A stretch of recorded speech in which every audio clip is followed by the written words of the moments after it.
কাশ্মীরের পেহেলগামে ভয়াবহ সন্ত্রাসী হামলায় নিহত হয়েছে ২৬ জন পর্যটক। এই হামলার ঘটনায় বিশ্বজুড়ে নিন্দার ঝড় উঠেছে। হামলার দায় স্বীকার করেছে পাকিস্তান ভিত্তিক জঙ্গি সংগঠন লস্কর-ই-তৈয়বার সহযোগী দ্য রেজিস্ট্যান্স ফ্রন্ট। ধারণা করা হচ্ছে টিআরএফ এর পেছনে পাকিস্তানের গোয়েন্দা সংস্থা আইএসআই এর প্রত্যক্ষ মদদ রয়েছে। এই মর্মান্তিক ঘটনার প্রেক্ষাপটে ভারতের প্রতি সমর্থন জানিয়ে শক্ত বার্তা দিয়েছেন যুক্তরাষ্ট্রের গোয়েন্দা পরিচালক তুলসী গাবার্ড। বার্তায় তিনি লিখেছেন, হিন্দুদের হত্যাকারী ভয়াবহ ইসলামপন্থী সন্ত্রাসী হামলার ঘটনায় যুক্তরাষ্ট্র ভারতের পাশে রয়েছে। তিনি প্রধানমন্ত্রী নরেন্দ্র মোদীকে উদ্দেশ্য করে বলেন, জঘন্য এই হামলার জন্য দায়ীদের খুঁজে বের করতে আমরা আপনার সঙ্গে আছি এবং আপনাকে সমর্থন করছি। RICL TMX, যুগের পর যুগ স্থাপনা থাকে মজবুত।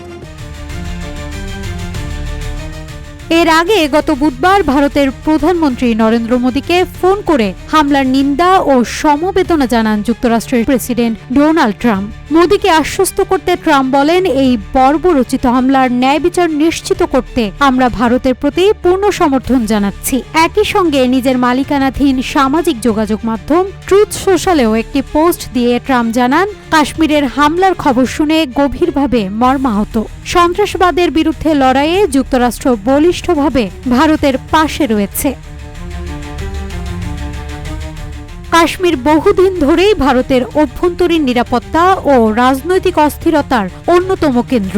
বিজেপি সরকার কাশ্মীর থেকে ৩৭০ ধারা বাতিল করে রাজ্যের বিশেষ মর্যাদা তুলে দেওয়ার পর থেকে সেখানে নিরাপত্তা পরিস্থিতি আরও উত্তেজনাকর হয়ে উঠেছে। পাকিস্তান এর সিদ্ধান্তের বিরোধিতা করে আন্তর্জাতিক মহলে ব্যাপকভাবে প্রচার চালিয়েছে এবং এর পর থেকেই সীমান্তে এবং অভ্যন্তরে জঙ্গি তৎপরতা বেড়েছে। যুক্তরাষ্ট্রের তুলসী গাবার্ড ও প্রেসিডেন্ট ট্রাম্পের সরাসরি ভারতে পাশে থাকার বার্তা কূটনৈতিকভাবে অত্যন্ত গুরুত্বপূর্ণ। এই হামলার পরপরই এমন প্রকাশ্য সমর্থন থেকে বোঝা যায় ভারত যুক্তরাষ্ট্র সম্পর্ক এখন কতটা গভীর। পাশাপাশি ইসলামপন্থী সন্ত্রাসবাদ শব্দটি ব্যবহারের মাধ্যমে পশ্চিমা দুনিয়ায় সন্ত্রাস বিরোধী ন্যারেটিভকে ভারতীয় প্রেক্ষাপটে তুলে ধরার কৌশল দেখা যাচ্ছে। এতে পাকিস্তানের উপর আন্তর্জাতিক চাপ বাড়ার সম্ভাবনা রয়েছে। দ্য রেজিস্ট্যান্স ফ্রন্টের হামলার পেছনে আইএসআই এর ভূমিকা থাকায় এটি শুধু একটি বিচ্ছিন্ন জঙ্গি হামলা নয়, বরং এটি একটি প্রভাবশালী রাষ্ট্রীয় গোয়েন্দা সংস্থার ছত্রছায়ায় পরিচালিত হাইব্রিড ওয়েলফেয়ার কৌশল। পর্যটকদের লক্ষ্য করাটা কৌশলগতভাবে এমন এক আঘাত যা সাধারণ মানুষকে আতঙ্কিত করে, দেশের অভ্যন্তরীণ পর্যটনকে ধ্বংস করে এবং আন্তর্জাতিক নজর কাড়ে।